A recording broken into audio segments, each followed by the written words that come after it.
Fala, gente boa! E aí, tudo bem com vocês? Como vocês estão? Como é que vai a vida de vocês? Como é que tá sendo 2025? Estamos na sétima temporada de 2025. E vou trazer um caso aqui, um documentário de algo que chocou o Brasil e agora nesses últimos dias voltou a repercutir, não somente no Brasil, mas também a Europa, Portugal. Então fica por dentro do que aconteceu. Você acredita nessa história que Elisa Samúdio ainda está viva? Eu acredito que Elisa Samúdio não morreu, assim como Michael Jackson. Michael Jackson morreu. Para mim, Michael Jackson não morreu. Não teve velório, não teve corpo, não teve nada. Igualmente Elisa Samúdio. E agora surgiu uma carta que ela escreveu.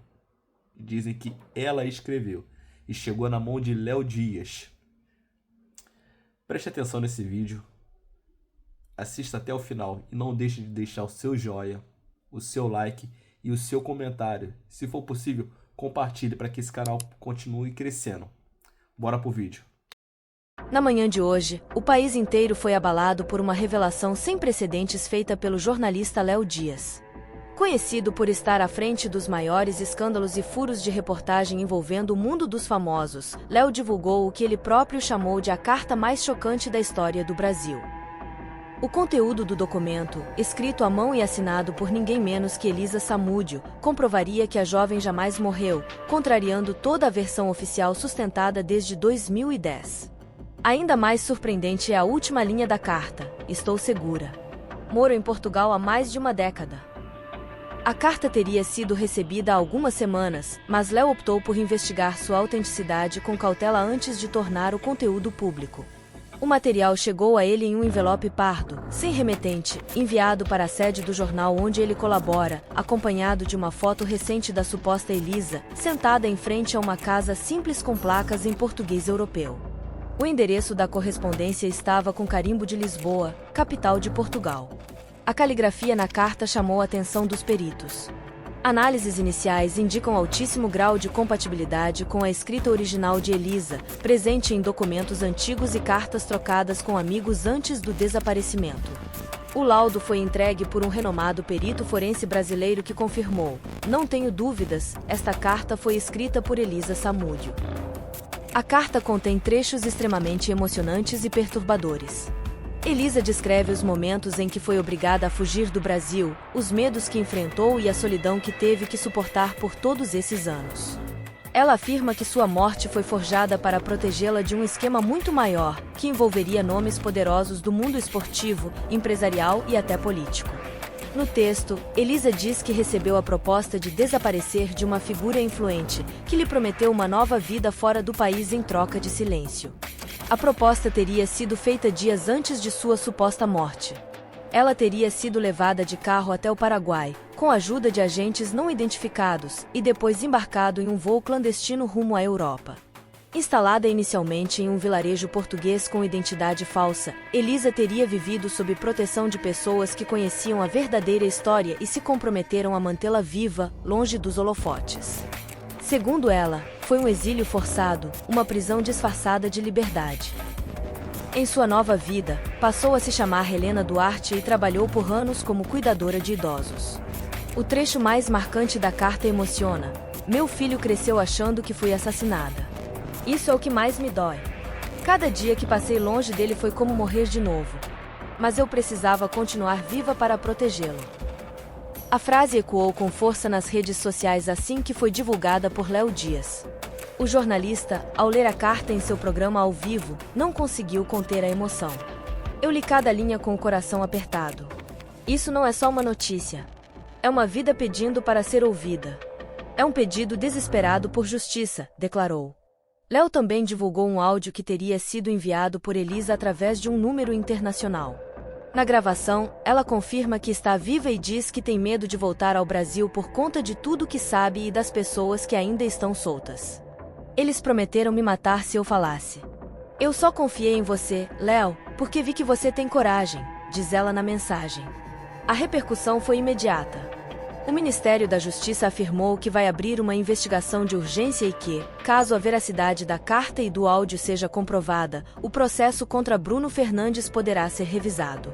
A Procuradoria-Geral da República também se manifestou, pedindo acesso imediato ao material original.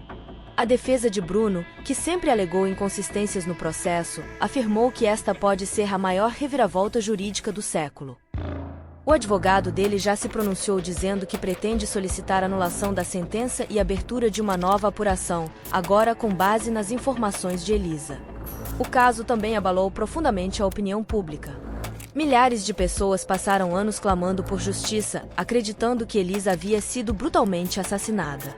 A possibilidade de que tudo tenha sido uma encenação mexeu com as emoções da população. Grupos de ativistas, principalmente ligados à causa das mulheres vítimas de violência, reagiram com cautela. Para muitos, Elisa continua sendo uma vítima, mesmo que esteja viva. Ela foi silenciada, isolada e obrigada a renunciar à própria identidade. Isso não a torna menos vítima. Pelo contrário, declarou a presidente de uma ONG de direitos humanos. Fontes próximas a Elisa afirmam que ela estaria disposta a voltar ao Brasil sob proteção federal. No entanto, seu retorno só será possível com garantias de segurança para si mesma e para as pessoas que a ajudaram nos bastidores durante todos esses anos. A carta menciona que Elisa já havia tentado contato com outros jornalistas no passado, mas foi ignorada por medo ou descrença. Você foi o único que me ouviu. Obrigada por me dar voz depois de tanto tempo calada, escreve ela no final do bilhete. O local onde Elisa vive atualmente seria uma pequena cidade costeira ao sul de Portugal, onde poucos a conhecem pelo verdadeiro nome. Ela vive sozinha e trabalha em serviços simples, tentando manter distância da mídia e do passado. A Polícia Federal confirmou que já iniciou o processo de cooperação internacional com as autoridades portuguesas para localizar Elisa e iniciar os trâmites legais de escuta formal. O nome Helena Duarte já foi incluído em sistemas de verificação. Enquanto isso, Léo Dias segue sendo o único jornalista com acesso integral ao conteúdo da carta. Ele prometeu liberar outros trechos nos próximos dias, à medida que a investigação avançar. Não quero sensacionalismo. Quero justiça e verdade, afirmou. A revelação também gerou fortes críticas à condução do caso à época. Muitos questionam como uma pessoa pode ter sido dada como morta sem que o corpo jamais fosse encontrado. Foi o maior erro judicial da nossa história, disse um criminalista. A carta também traz novos nomes, de pessoas que supostamente participaram da operação de fuga e que estariam hoje ocupando cargos públicos. Esses trechos ainda não foram divulgados por Léo, mas prometem gerar um novo terremoto político. O filho de Elisa, hoje adolescente, ainda não foi informado oficialmente sobre a existência da carta.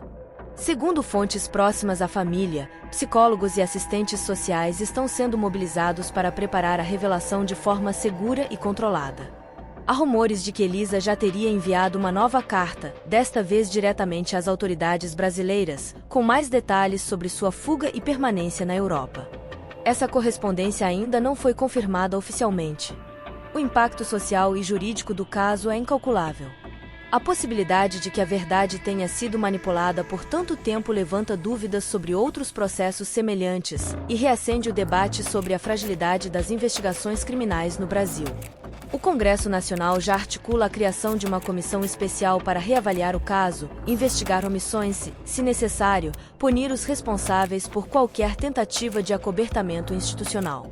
Enquanto isso, o país segue em estado de choque. A carta de Elisa Samúdio reabre uma ferida que nunca cicatrizou. E pela primeira vez em mais de uma década, a esperança de justiça começa a tomar uma nova forma, agora com a presença da própria vítima.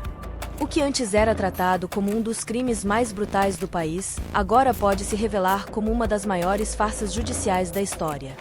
E tudo graças a uma carta, uma assinatura e a coragem de um jornalista em não se calar. A contagem regressiva para a verdade definitiva começou.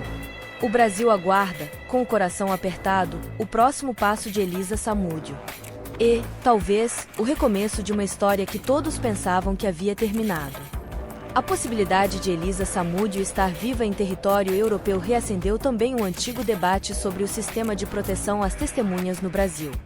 Vários juristas já se pronunciaram apontando falhas graves que podem ter sido cometidas durante o processo. Para muitos, Elisa teria sido manipulada por pessoas que se aproveitaram de sua vulnerabilidade para usá-la como peça de um jogo maior, muito além do alcance do cidadão comum. Enquanto isso, equipes de reportagem já se deslocaram até Portugal em busca de informações que possam confirmar a presença de Elisa no país. Uma repórter afirmou ter localizado uma mulher muito parecida com a jovem em uma cidade chamada Albufeira, na região do Algarve. A mulher teria se recusado a falar e desaparecido logo após notar que estava sendo observada, aumentando ainda mais os rumores de que realmente se trata de Elisa. Nos bastidores da imprensa internacional, veículos como O País, The Guardian e Le Monde já solicitaram entrevistas com Léo Dias e estão preparando reportagens especiais sobre o caso.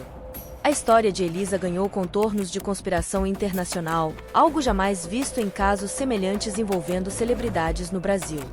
Advogados ligados ao antigo julgamento de Bruno Fernandes já começaram a revisar todas as provas do processo, apontando inconsistências gritantes que, segundo eles, foram ignoradas à época.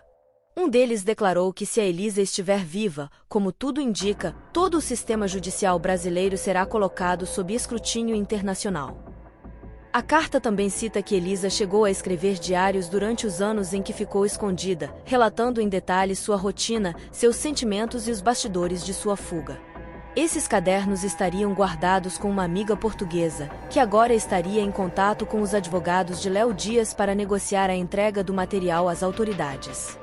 Entre os trechos inéditos da carta que ainda não foram divulgados, especula-se que Elisa possa citar nomes de figuras públicas influentes envolvidas na articulação de sua saída do Brasil. Caso isso se confirme, o escândalo pode atingir níveis nunca antes vistos, envolvendo até mesmo integrantes de esferas políticas e jurídicas. Nas redes sociais, milhares de pessoas se mobilizaram em apoio a Elisa. Campanhas com hashtags como #ElisaLivre, #JustiçaPorElisa e #ElisaEstaViva ganharam força e movimentaram milhões de interações. O caso voltou com força total ao imaginário popular, agora com um novo clamor, que a verdade finalmente seja dita por quem mais importa, a própria Elisa. Enquanto o país espera por uma manifestação oficial do governo português, cresce a pressão para que o Brasil envie uma missão oficial para localizar Elisa e ouvi-la formalmente. O Ministério das Relações Exteriores confirmou que já iniciou conversas diplomáticas para garantir a segurança da jovem e trazê-la de volta caso ela aceite retornar. Em uma de suas últimas falas antes de se recolher por segurança, Léo Dias afirmou: "Essa não é só uma história sobre um erro judicial. É uma história sobre uma mulher que teve a vida sequestrada, o nome apagado e a voz silenciada. E agora, depois de 14 anos, ela está pronta para ser ouvida." A população, perplexa e emocionada, acompanha cada passo dessa reviravolta com olhos atentos e esperança renovada. A verdade, antes enterrada sob camadas de mentiras e silêncio, começa finalmente a emergir, com a força de quem sobreviveu ao impossível.